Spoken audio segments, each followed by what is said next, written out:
The finals. Serena Williams versus Naomi Osaka. Does it get any more poetic than that? It's pretty awesome when you think about it. Where Serena has come from and where she is today after having her baby is pretty amazing when you think about it. I don't know if you guys have watched Being Serena, but she had a really tough time and now she is back. And it's pretty fitting that she gets to play Naomi Osaka in the finals. And we want to talk about that. Excuse me while I shut the door. Now, I don't know. I definitely think Osaka has a legitimate chance. Thank you for the thumbs up. So that's what we want to talk about. What kind of chance does Osaka have in this final? But if you guys remember correctly, Serena came back, and I think people just take it for granted that the great ones, they just are always great. Well, she came back to the sport after having a baby and she was getting her butt kicked a little bit. And one of the people that kicked her butt was Naomi Osaka at the Miami Open this year. And after that match, if you watch Being Serena, which is really great, you should watch it. If you haven't watched it, what happened was her coach, Serena's coach Patrick, took her aside and said, "You didn't go to Miami to win, Serena, and we are not going to play another tournament unless you go and your intent is to win the tournament. Otherwise, we will not play another tournament." It was pretty interesting. And then the next day, Serena was on a plane to Paris. And she's been 100% focused and dedicated ever since then. Now she's playing Naomi Osaka, who is another great story. I really like her. I thought her interview last night on the court was really awesome when they asked her what she was thinking about at one moment in the match, and she said, "Osaka serve is amazing." Yeah, it's pretty good. Her second serve, I don't think is amazing, but for her height, it's pretty good. But after the match, they were asking Osaka about a particular part of the match against Madison Keys. And she said, "Honestly, this is going to sound really bad, but I was just thinking about, I really want to play Serena in the U.S. Open Finals." And then the interview guy said, "Well, why?" And she goes, "Well, because she's Serena Williams." Just like, you could tell a kid who's idolized Serena, growing up. That's just how legendary Serena Williams is and how long she's been around. I mean, this is somebody getting to play their idol. And another cute moment in the interview was she told her mom that she loved her and thank you for everything. And then the guy doing the interview said, "Well, do you want to say anything to Serena?" And she says, "I love you." So obviously she's going in awe of Serena. She knows this is not the same Serena she beat in Miami. However, it's got to do something for your confidence, knowing that you have stood across the net from the greatest woman player of all time, and you have won. So she's got that in her back pocket. That's the good thing going for Naomi. The bad thing is Serena knows the last time she's played Osaka, she's lost. And if you haven't noticed, Serena's a little competitive. And so if you don't think that Serena wants redemption in the worst way, if you don't think she wants to go out there and absolutely destroy Naomi's Osaka in the final, then you haven't really ever watched Serena Williams play tennis. I mean, Serena wants to go and just tear her apart in the finals after, losing to her in her comeback. She wants to show the world that that was not the real Serena, that was Serena just coming back. And she wants to cement her place, that she's back at the top of the game. One thing that I was noticing last night or thinking about last night as I was watching Serena absolutely destroy her opponent in the semifinals was thinking, Serena's had a lot of rivalries through the years, but she's never actually had a real true rival, right? I mean, Federer and Nadal will always be connected at the hip. Sampras, Agassi, right? Martina, Chrissy. They're going to be connected forever. Borg, McEnroe. The only thing, I guess you'll go Venus and Serena. They're going to be connected, but is it a real rivalry? It started out as one. See, that's the interesting thing. That's how long. And let's just kind of date back and think about all Serena's rivalries. In the beginning, her rivals were Venus. So Venus was a rival in the beginning. Another rival in the beginning was Martina Hingis. Think about that. Lindsay Davenport, Justine Henin. But as time went on, no rival because Justine Henin and Kim Clijsters retired too early. Yeah, they used to destroy her. Well, they didn't destroy her consistently. They beat her sometimes, but they didn't destroy her every time. I'm not going to go with you there. They won. They beat her sometimes, but it's not like they could consistently, go and just beat up on Serena anytime they wanted to. That's not true. That's not true. And if they got to play all these years, I'm sure that it would be very, very, it would be maybe a great rivalry, but we'll never know. But that's where you got to give Serena the credit. Serena didn't retire too early, and one of the knocks on Serena in the beginning of her career was she had her hands in too many, projects. She was doing fashion. She was on TV, and she was not serious about tennis. Well, look how long she stayed. Look how serious she is. And so that's a credit to Serena. So she had the Clijsters, she had the Davenports, she had Martina Hingis, and but now you can't really think about that as being a real rival. Okay, Serena is the Roger Federer of women's tennis. She's better than Roger Federer of women's tennis. Okay, she just is. I really want to analyze her career. You had all those people, and they left, and Serena kept going. Venus and Serena were connected in a rivalry. It's not really a rivalry anymore. Maria Sharapova tried to make it a rivalry. She couldn't do it. No one could do it. Lately, Kerber has tried to make it a rivalry. No, I'm sorry, I'm skipping somebody. Azarenka. I thought Azarenka, Serena could have been a great rivalry, but then Azarenka went away with injuries and I think some personal things and having a baby. So that's not a rivalry.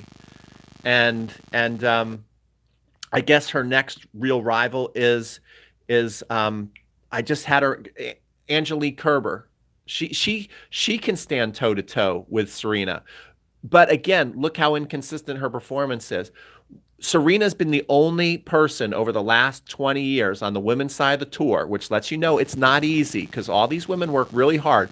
And if you go to professional tennis matches, if you watch them live, these women work hard and they're pretty freaking awesome. It's not like, oh, well, they're just not good and Serena's just so much better. Even if you watch Serena play now in the last couple of years, things haven't been easy for her. She looks like it's harder and harder to move. She's laboring out there. The game doesn't come as easy to her as it used to, but she's such a fighter that she's just still so much better than everybody. Because any woman who's become number one in the world, it's like the kiss of death to them. They can't handle it, which goes to show how hard it is. Kerber couldn't handle being number one in the world. Anna Ivanovic couldn't handle being number one in the world. Halep doesn't look like she can handle being number one in the world. Wozniacki can't handle being number one in the world. The only person who likes to be at the top and stay at the top is Serena. And the sport's going to be in big trouble when Serena leaves because there is just like the men's tour, it's a good thing we have a cushion with Roger, Rafa, and Novak, that they're true champions. And so we have 3 real champions in the men's game. But after they leave, there's no real champions. And when Serena leaves the sport, forget about it. Tennis is the only sport that shows how great the sport is. Yes, it's a great sport, Diego. But, when Serena leaves, what a void. Like every time I go to Chase Bank, I bank at Chase. There's Serena all over the Chase Bank. I mean, whenever I do free lessons for the kids and I ask, to people who don't really know tennis, and I ask, who do you know? What tennis player do you know? I ask, do you know Roger Federer? Guess what? Well, in the United States, most people don't know who Roger Federer is. Most just people walking the street. I say, do you know who Serena Williams is? Yes, knows who Serena Williams is. Matt's probably not going to do live stuff. He's probably not. He's not comfortable with it. He loves to make his show, and he loves to make a great show. I kind of like to go live. Watch Matt's Coffee Break Tennis today. He made a great coffee break tennis. So anyway, that's kind of like I wouldn't really call it a rant. I guess that's my tribute to Serena, just thinking about how great she is. and how long she's played. And as long as she's played, she has no rival. She has no equal. There's no one even close. There's no one even close that you can debate about. She's definitely, I think, even if you go all time, it used to be you could debate, well, maybe Steffi Graf is all time or Martina's all time great. I don't think that's a debate either, guys. And I don't think 30 minutes of Genius Coffee Break Tennis today, yes, it was really good. Match last show is really good. What was I saying? There is no even all-time debate. With the men, you could go all day long. You could have people debating. It's Federer, it's Nadal, it's Djokovic, it's Rod Laver, it's Pete Sampras. And you could sit there and you could get into a pretty heated argument and make some really good points on why the person you like is the greatest. And you really can't settle it. With Serena, there's no debate. I mean, does anybody want to debate right now that any woman has done more for the sport and is a better player than Serena? Serena clearly the greatest of all time, regardless of what happens tonight, of course. But tomorrow. Let's talk about the final, though. Can Osaka beat Serena again? Can she beat her twice in 1 year? What an accomplishment that would be for an up-and-coming player. And here's the thing about Osaka. I would really like Osaka to be consistently winning matches. Pete, is Matt your greatest investment yet? You found a great employee. Okay, cool. Yes, Matt is pretty awesome. I think Osaka might be overwhelmed in the final, says John. Yes, I think Osaka may get very nervous. This is going to be the biggest stage. It's the biggest tournament as far as when you walk into that stadium. It's huge. And you're playing the greatest player of all time. And she's back and she's ready. And I'm sure since Osaka idolizes Serena, she has a pretty good idea of how bad Serena wants to beat her. She has a pretty good idea of that Serena wants to go in there. Serena might really like Osaka and think it's cool that she idolized her, but she's going to take no mercy. Like, look what she did to poor Venus in this tournament. I was watching that match against Venus and thinking to Serena, like, Serena, please just let Venus win a couple more points. Let her win a couple more games. Serena will take no mercy. But on the other hand, if you look at the matchup, it's interesting. Osaka, for a small girl, she's got some firepower. She's obviously younger, right? And because she's younger, she moves way better than Serena right now. Serena does not move that great. I think Serena, one thing that I got to give Serena credit for, Serena used to move easier to balls and get to balls almost being lazy. Now you can see Serena really working on her footwork, but it doesn't look easy. It just doesn't look easy to me. I don't think she's getting to some great shots, but it doesn't look smooth to me. It almost looks painful. And I don't think she's a great mover anymore. She's still by far the greatest ball striker, by far the greatest serve ever, and the greatest competitor. So it is an interesting matchup. I don't think it's an absolute runaway for Serena Williams. I don't think it's a foregone conclusion. I think Osaka has the it factor too. I think there's something about Osaka that is a star to me, which is good. It seems that the people who stay at the top, there's something about them. They have this it factor that is star quality, and therefore maybe they're just so attracted to being at the top because they want to also be a star that they can stay at the top. Does that make sense? I think Osaka has a little bit of that. Serena has that in spades. Serena's a diva. Serena wants to be it all about her all the time. And even though Roger Federer likes to play the idea of I'm just Mr. Humble Roger Federer loves to be a star. He craves that attention. I think Rafa does too. I think Djokovic does too. I think Alt McEnroe. When you think about the great ones, they have the it factor. They like the limelight and they crave it and they need it and want it more and more. I think Osaka's that type of person.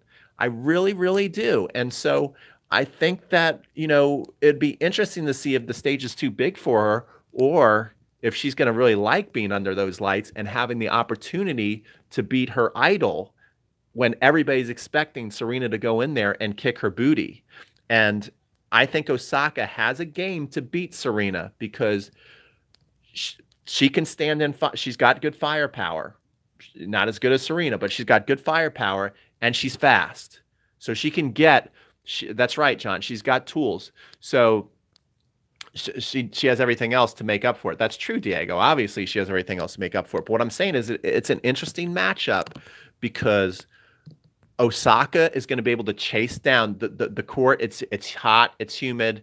If that's the way it is for the final, that's gonna benefit Osaka a little bit because the ball will not be going through the court faster. The thing about it that maybe is a disadvantage is Serena not only hits a hard ball, she hits a heavy ball. So, the humidity and the ball being heavy and Serena putting all that weight into the ball, even though they're not winners, might be overwhelming. So it'll be interesting to see if the heavy conditions, make Serena's shots more effective or less effective. You could debate that, right? That even though they're not winners, the ball's coming heavy. If you've ever played somebody who hits a heavy ball, you know what I'm talking about. It doesn't have to be a winner. It can still overwhelm you with the weight of the ball. Some people just are able to hit a heavy ball, and they don't have to hit winners. It's a different kind of power. Serena has both. She can hit through you, and she can hit heavy. I think Osaka's ball is just more quick. She can zoom it through the court. I don't think it's a very heavy ball. And I think Osaka's second serve might be the thing that kills her. She's got a nice looking first serve. Her second serve to me looks weak, especially when she gets nervous. One of the things she said is when she was serving for the match, she was telling herself, don't double fault. That lets you know what her confidence is. I don't think Serena is going up and serving and ever just questioning or worried she might double fault. I don't think she thinks that way. I really don't. And so, obviously if I have to pick, I'm picking Serena, but don't count Osaka out, guys, because she can hit with Serena. I think if she's on her game, if she's not too nervous, I think she can hit with Serena. And I think that she can frustrate Serena by chasing down a lot of balls. She's one of the better movers on tour, and she has the it factor. So even though a lot of us are thinking she might be overwhelmed by the moment, she might not be. She might really like it. I think she wants to be a star, whether she acts like it or says it or not. There's something about her to me that is a star. I don't know what it is. I can't really say. I just feel that way. And so I hope I'm right because the female, both the men's and the women's tour, we're starving for stars. After Serena goes, we are starving for a star. And after Roger, Novak, and Rafa go, we need a star. So hopefully Osaka will at least not get blown off the court to give herself some legitimacy, to get people behind her to say, oh my gosh, she almost beat Serena. I really want to pay attention to this girl now. I never heard of her before. I think one thing that could be very bad for the sport on a long-term basis, if Serena just goes in there and wins 6-0, 6-0, no matter what, it's a great story because we're again seeing Serena, who went through so much having her baby, back at the top of the game. And even people who don't know tennis know Serena. So it's good no matter what that Serena made it to the final. But I think it would really do the sport a big boost, especially the women's game, if they can go in there and have a battle. If I had to pick, if I had it my way, I would love to go 3 sets. And it's kind of like Rocky 1. Serena beats Osaka in a tight 3-setter. I think that would do the most for the sport because it just makes it that much cooler that Serena won. And then it also is kind of making people aware of, oh, who's this Osaka girl? She's awesome. And then maybe Osaka can win, next year. That would be my ideal pick. So if you guys like this, give this some thumbs up, share this video. If you don't know who we are, we're Crunch Time Coaching, and we do live videos like this. We do tons of online instruction, and we've got the fastest growing talk show in the world, Matt Bradshaw's Coffee Break Tennis. So it might not be a bad idea to either just watch another one of my videos or head over to Coffee Break Tennis and watch his latest video, which is amazing, or you could do both. It all depends on how busy you are today.